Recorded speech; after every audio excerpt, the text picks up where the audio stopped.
பணம் வாங்கி துரோகம் செய்தவர்களுக்கு எந்த கோயில் போகணும்? பணம் வாங்கியாச்சு, ஊரை விட்டே ஓடி போயிட்டாங்க, அவங்க எங்க இருக்காங்கன்னே தெரியல அப்படின்னு இருப்பாங்க. இப்ப நம்ம லோக்கல்ல இருந்தா யார் மூலியமாவது தெரிஞ்சு கேட்டுக்கலாம்.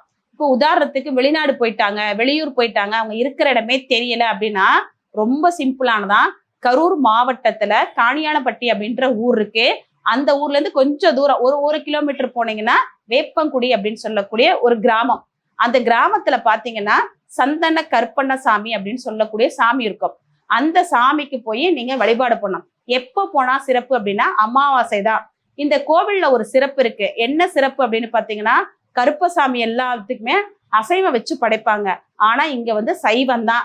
நீங்க என்ன போய் வேண்டிட்டு வரீங்களோ அந்த வேண்டுதலுக்கு பிரார்த்தனையா நம்ம என்ன பொருள் கொடுத்தா நிவர்த்தி ஆகும் அப்படின்னா வாழைப்பழம் தான். இந்த வாழைப்பழத்தை நீங்க உங்க காரியம் நிறைவேறி முடிஞ்சதுக்கு அப்புறம் போய் செய்யுங்க, கட்டாயம் நடக்கும். இப்ப நம்ம கிட்ட அது ஒரு கிளைண்ட் கேட்டாரு. பாவம் அவரு வேலை செஞ்ச பணம், பென்ஷன் பணம் வந்திருக்கு, அதை எல்லாத்தையும் அப்படியே கொடுத்துட்டாரு. அவங்க வாங்கிட்டு வெளிநாடு போயிட்டாங்க.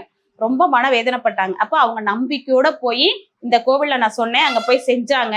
அதுல ஒரு பெரிய சிறப்பு என்னன்னா அவருடைய கனவுல சொல்லியிருக்கு. யாருக்கு பணம் வாங்கிட்டு ஊரை விட்டு போனார் இல்லைங்களா, அவர் கனவுல போய் சொல்லியிருக்கு. அதுல குதிரை இங்க ஒரு காலு அங்க ஒரு கால் வச்சு போய் கதவை தட்டி கேட்டுச்சுங்களாம். சரிங்களா, அவர் நெஞ்சில குதிரை காலால உதைச்சதா. அவரு அதுக்கப்புறம் மறுபடியும் டிக்கெட் போட்டு இங்க தமிழ்நாட்டுக்கு வாங்கினவர்கிட்ட பணத்தை கொடுத்துட்டாரு. அது மாதிரி நீங்களும் போய் செஞ்சு பாருங்க. உங்களோட வாழ்க்கையிலும் இழந்த பொருளை மீண்டும் கிடைக்கிறதுக்கான வாய்ப்புகள் உண்டு. நன்றி, வாழ்த்துக்கள்.